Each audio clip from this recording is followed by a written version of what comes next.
This is Luke Radowski of WeAreChange.org, and I'm here with Kristen Megan, who's actually a U.S. military whistleblower. She has an amazing, fascinating story that we will share with you here today. Now, Kristen, can you tell us what branch of the military you were in and what you uncovered?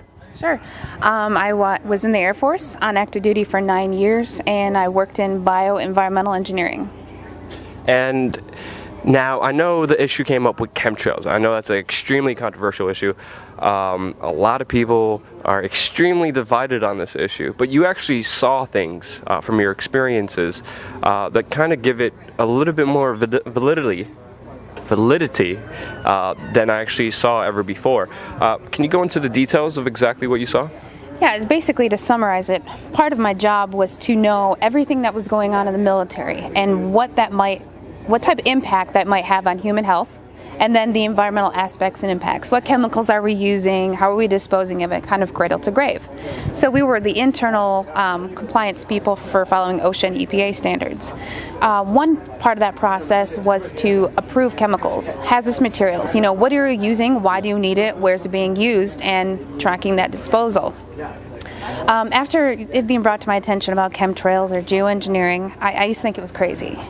It actually was disrespectful to my line of work, because here we are trying to prevent environmental aspects and impacts and not have anybody get sick from our operations. But in an attempt to debunk, it changed my life. I started noticing things. I started noticing large quantities on the system where I would approve chemicals that did not have a manufacturer name, wasn't tied to a building, and that was normal protocol. When I started asking questions, I slowly became demonized.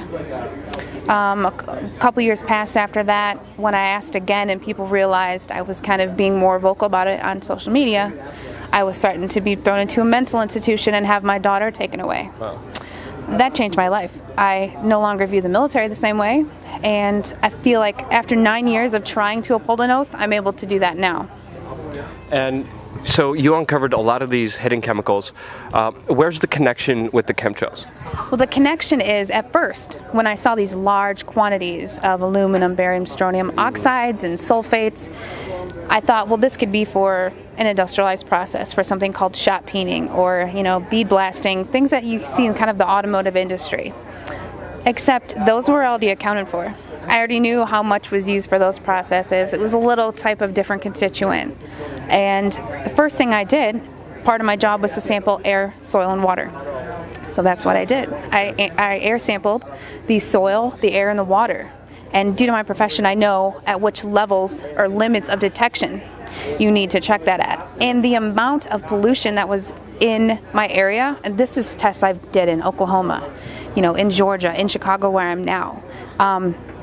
But in taking those samples, I knew the background, because a lot of these things are naturally occurring and elemental, but not in this form and not in this quantity. So how did it get there? So just to clarify, you see these huge storage containers of these chemicals. Then you do the test on the air and soil, and you see these same chemicals in the air and soil now. And that's pretty much been the main evidence I've seen people who are for chemtrails use, is saying, look at the soil, look at the water, look at all the chemicals in there. And now you're finally the person who's like, wait, I worked in the military, I saw a bunch of these chemicals there.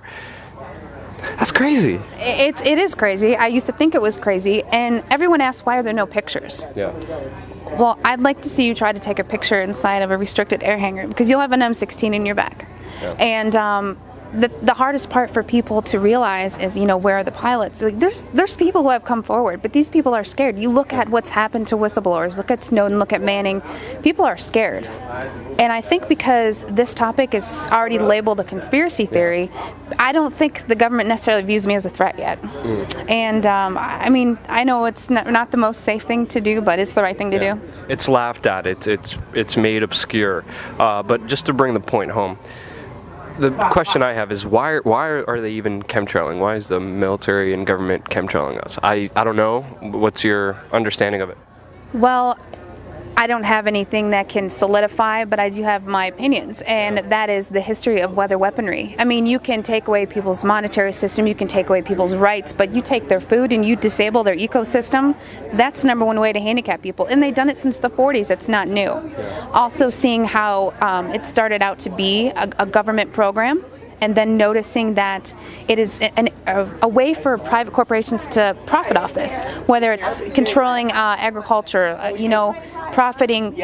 There's certain events, you lose money on if it rains, so knowing that you can kind of predict and control the weather, there's money there. I've also, heard that it could be tied to Agenda 21, but for me, it's not about why. It's just stopping it. It needs to be stopped. Yeah, and it's called the crazy-ass conspiracy theory. The Chinese are doing it now, openly. They did it for the Olympics. I mean, they've sprayed people. I'm sure you've heard the St. Louis story. They did biological testing. So if the government is capable of doing that, why is it so hard for people to believe? And I don't know if you've heard about David Keith, but he's actually a geoengineer, Canadian. He works at Harvard. He just wrote a new book on climate engineering, and inadvertently he's brought more awareness to this, because I feel they're getting ready to admit it, and they're trying to sell it to us. It's kind of like they sell vaccines to us, they sell fluoride to us. Fluoride is a mining waste product. Well, how can we make that good? Put it in your water. So I think that they're trying to now kind of admit it and act like they're going to start doing it, and they've already been doing it. So where's the fight taking you? What's next?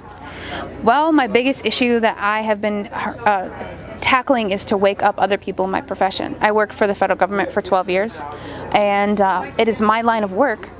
We are the ones that should be going out there calling people out. What is this? I mean, you can't work in my field, which is industrial hygiene. I'm an industrial hygienist and an environmental specialist. So how can you overlook this? You cannot deny the evidence. Just do your own testing. It's even gone so far to where labs stopped running these samples because I think there's pressure on them. So there's only a few labs actually now that we use, but it's just getting other people who have, the average person, it's great, get excited at your local level, but it's the people that are supposed to be enforcing this on a legal aspect that I've been trying to wake up. Fucking amazing. You're awesome, Kristen. Where can people find out more about you? Well, follow me on Twitter because my website is, it got hacked. So I'm relaunching it, but just follow me at Kristen Meghan, KristenMeghan. Pardon me. But I suggest that you go to geoengineeringwatch.org, chemtrails, because that is the most reputable site. There's a lot of disinformation sites, so that's the best way to get information. And just follow me on Twitter is probably your #1 way to reach me. You're amazing. Thank you so much. Thanks for having me.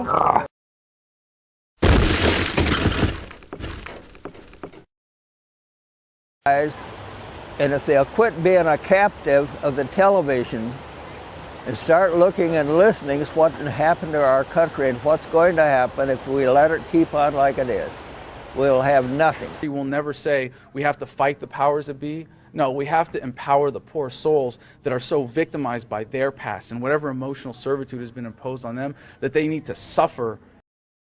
We are anonymous. We are legion. We do not forgive. We do not forget. Expect us.